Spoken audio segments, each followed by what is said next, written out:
Thunder. Rudy Gobert was ruled out 15 minutes before tip-off after originally being listed as questionable at 8:14 local. Both teams went to their respective locker rooms. The game was officially postponed at 8:40. Less than an hour later, Utah Jazz center Rudy Gobert was confirmed to have tested positive for the COVID-19 coronavirus. Within minutes, the NBA released an official statement. Now we have breaking news here.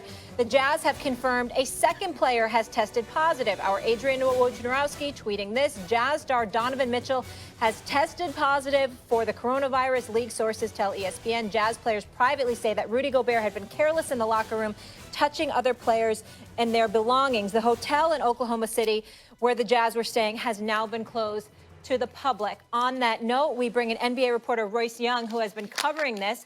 He was at the game last night. Royce, thank you so much for joining us this morning. What's the latest that you're hearing?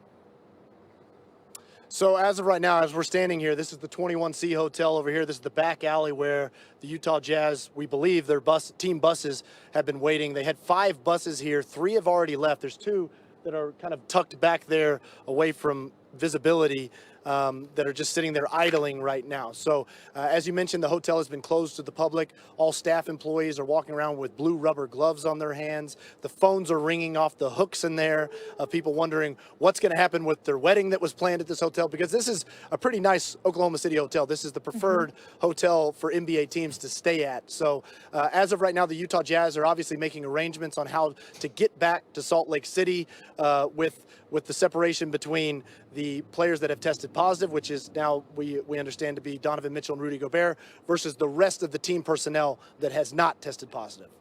Royce, you've done an excellent job helping us grasp the magnitude of the situation, what it's like to actually be on scene. So thank you so much for that. And please be safe yourself.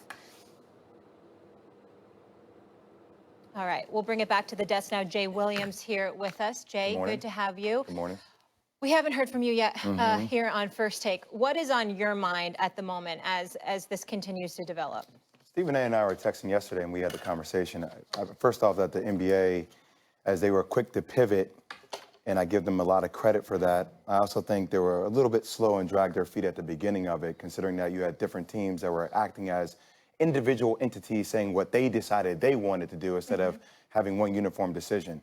Obviously, as this thing continues to scale, I think people start to see the severity of it. I also think it's a little bit frustrating because now that Tom Hanks or Rita Wilson or Rudy Gobert or Donovan Mitchell has it, it's become a very serious issue. I recognize, Max, I hear you often talk about privilege. I think that sometimes we have to put this into perspective because we're talking to people at home, but we're talking about very elite people who have access to get tests like that. So what about the everyday person who doesn't have access to get tested, that maybe jokes around it in a jovial way, the same way Rudy Gobert joked around with it and continues to spread? I think we need to look at it holistically and recognize the severity of it. And people who compare it to the flu, it's not the flu. We have vaccines for the flu. We hopefully can learn how to contain this and get through it. I firmly believe that. But postponing something isn't saying canceling it, shutting down, never happening. But we need to get out of this narrow-minded view and think big picture. May Madness still sounds great to me. It still sounds like madness. Having the NBA playoffs in June, July, August still sounds tremendous to me if we can get through it. But we need to look at it that way. That's my point. To further that point, why did Rudy Gobert do what he did? Why did he do that to the microphones of the assembled press and then was careless in the locker room reportedly, but Woj is reporting it? Because he's a bad guy? No.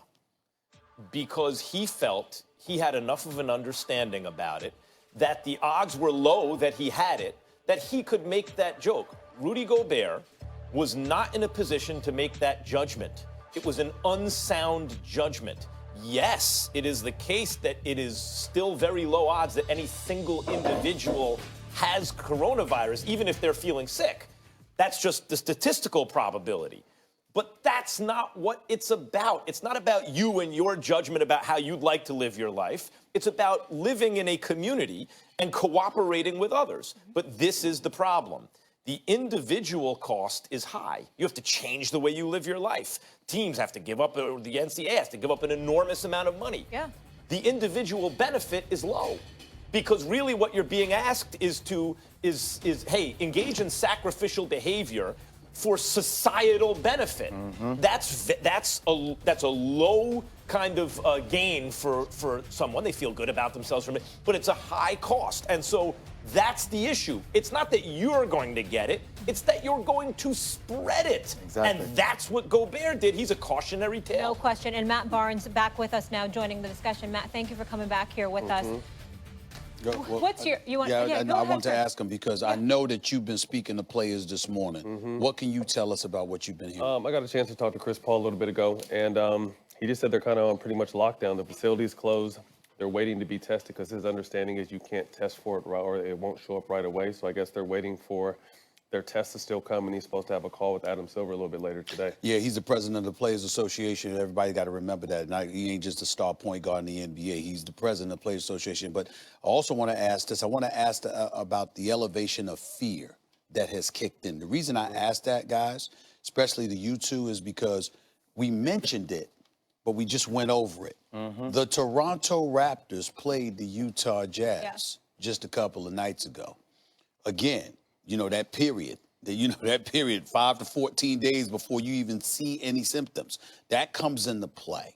And so when you look at it from that perspective, and the fact that Donovan Mitchell has now tested positive, and they were talking about how irresponsible Rudy Gobert was in the locker room. Rudy Gobert played 31 minutes against the Toronto Raptors, and now the Toronto Raptors have announced that their team officially, everybody's They're getting awaiting tested. the test results. Yeah. What has Chris Paul say anything about that at all? He didn't really get a chance. Like you said, he went over to he went over to their bench before the game and asked about Rudy, and everyone kind of told him to step back. And he kind of just thought it was weird. But like you said, he didn't really know the realm and the magnification of what's going on. And then, like you said, for the facilities to be closed, everyone's kind of just waiting to get some sort of direction. So he said they're all supposed to be tested tomorrow, I think, or later today, and he will be on the phone with Adam tonight. And that could be a 2 to 3 week incubation period that you have to be removed away from your family. Right. So you can't just let somebody to go back home. It goes a little deeper because for me, again, let's pay attention to the verbiage here. Rudy Gobert, playful guy. Rudy Gobert not taking it seriously. Now we know of at least one star teammate that has contracted the virus. Then you got to take into account the opponents, okay? And it ain't just Toronto. That was a couple of days ago. Again, the 5 to 14 days. It's exponential. Who else have you played? So now we got to think about anybody that Rudy Gobert has been around or interacted with, particularly on the court over the last several days, which elevates the level of concern. That's why Gobert, what incentive does he have to change his behavior in that moment? If he has it already, what difference does it make to him? It's all about the contagion. It's all about the fact that it spreads.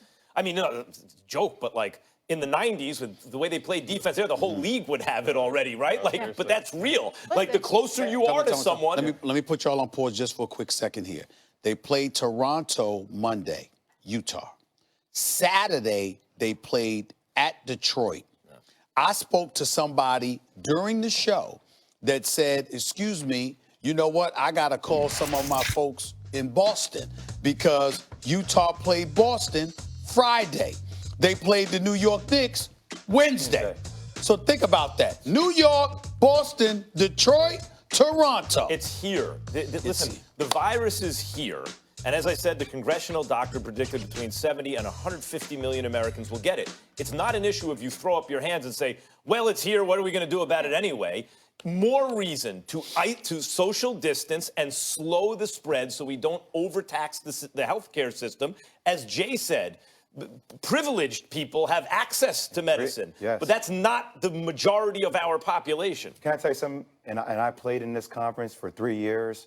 I got lucky enough to get ACC Player of the Year. I feel so disappointed in that conference that they're continuing their tournament today. I feel disappointed in that conference. And I think this is an opportunity for ACC? Or for leagues in general that consider to keep their conference tournament going on. I think this is an opportunity for coaches, instead of saying, I don't know what's going on, step up and make a comment. If you want to protect your kids, Protect your kids. I'm just saying, I know it's a huge step for people, but I think fans are misconstruing what we want. Like, it's the last thing we want to do is not have any kind of sports. We want to see sports. This is the best time of the year. March Madness, playoffs are revving up, spring training's about to start. We want to see all this happen, but this is bigger than sports right now. People have to understand that we have to control and learn more about what is going on with this virus. And I don't think some people aren't taking it as seriously. Stephen, when did I text you last night?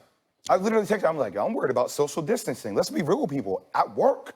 Like, Jay, okay. on Like, Sunday, we talked about before all this, I was really upset, and I emailed, sorry, Jalen, if you're going to be mad at me, you all know my husband, but he was supposed to go to Milwaukee Saturday with the NBA, and he lives on a plane. And I said, please, can you not travel? And he said, I got to do a job, Molly, so I don't know what to tell you. And I said, well, you're going in and out of JFK and LaGuardia. It's concerning. Can you please not go to the gym? Everybody in the gym's touching things, that kind of thing. So, no, you can't put yourself in a bubble, but there's certain things you can be precautionary to try to protect yourself the best that you can. Let me tell you what to get ready for.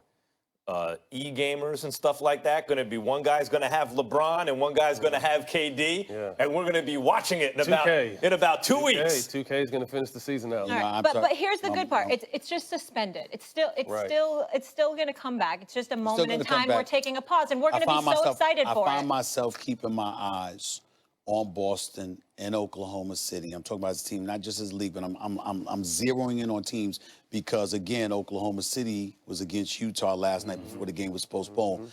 Boston played Oklahoma City Sunday, right? I mean, this is what we're talking about here. So those kind of things I'm thinking about, the interaction somewhere, Rudy Gobert playing around, and then you're against Oklahoma City, you're against Boston. But people don't understand how disgusting the basketball actually is. Yes. Think about how many people are touching it? I remember this is back in the, but remember Steve Nash always used to look at his hands. Hands, It was just a natural, guys do all, the ball is filled with germs. By the way, I mean, currency. You touch it, look at the year that the dollar, I mean, this is, this is the reality. But we can try to do the best we can to be vigilant with the social distancing, the washing. Do we know when he touched all the microphones? That was Monday. That was? That was Monday. So that was after the Raptors 2 days game? later, he tests positive. We got Zach Lowe in self-quarantine. All right, we're going to take a quick break. We've seen reaction from several sports leagues around